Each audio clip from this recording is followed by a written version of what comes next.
For years, Honda was known for front-wheel drive, environmentally friendly gas-sipping econo cars. But the S2000 took a slightly different direction than usual, and Honda created an incredibly well-balanced rear-drive convertible sports car.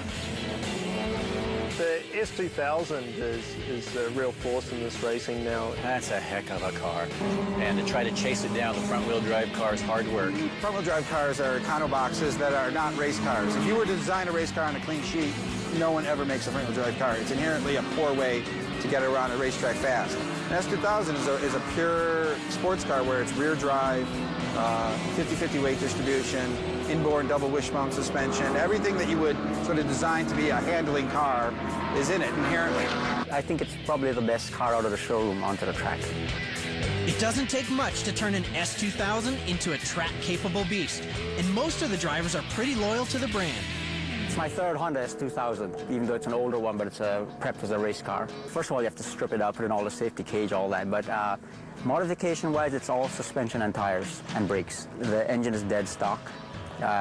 Driveline is stock. I'm fairly new to it. It's only my fourth or fifth race. I've been doing time trials for almost 3.5 years and been dominating that. I thought, well, I should try something else and try racing. Primarily to get it to go fast for the track, it's just suspension and tires. You don't have to touch the engine, just a few minor mods, and they're really fast. In a rear-wheel drive car, you have all the more traditional characteristics. It's not like a front-wheel drive. But a front-wheel drive car is a dynamically inferior car to race. People started racing them, and then they call them race cars.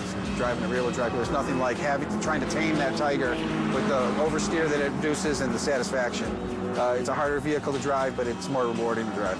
I've owned this car since new, since March 2000, and I've slowly made it a track car and then a full race car. There's essentially nothing left that's stock. Of course, I can make it crazier, but then it wouldn't be legal. This is a fast track. This is the fastest track.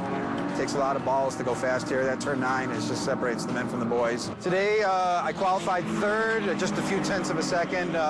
Two front-wheel drive guys, Derek and Lepper, were just in front of me, just a couple tenths back. I seem to have made progress mainly in the suspension area. So I've radically changed the amount of negative camber I'm running on the front. The tyre temperatures tell me that it shouldn't work, but it actually feels faster and it is faster.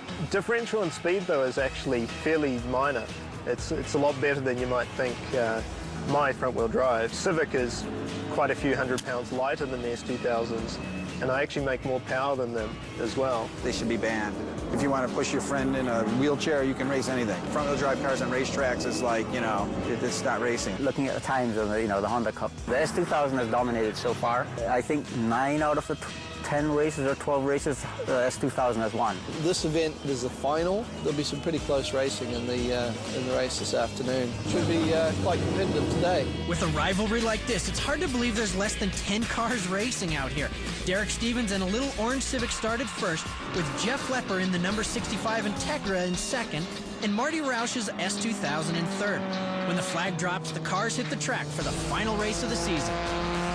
The weakness of the Civic is that the tyres tend to get slower throughout the race from the heat, whereas the S2000s can pretty much maintain the same pace throughout the whole race. Derek was able to battle the heated tires, maintaining his number 1 position, with Marty Roush's S2000 hot on his tail.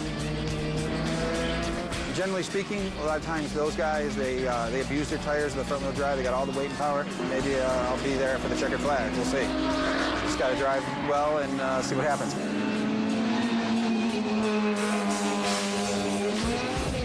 Unfortunately, Marty's S2000 broke, sending him spinning over the hill and into a DNF.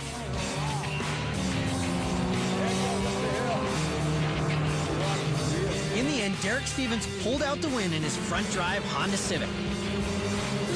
Interestingly, Jeff Lepper and his consistent Integra will take the season championship despite the S2000's dominance. For more information on the Honda Cup, check out our website at redline-tv.com. Hemis, honeys, and hot rods. You've been watching the Castrol Engine Block on Speed. Top Fuel Hydro Racing is in full force, and this season has found itself some new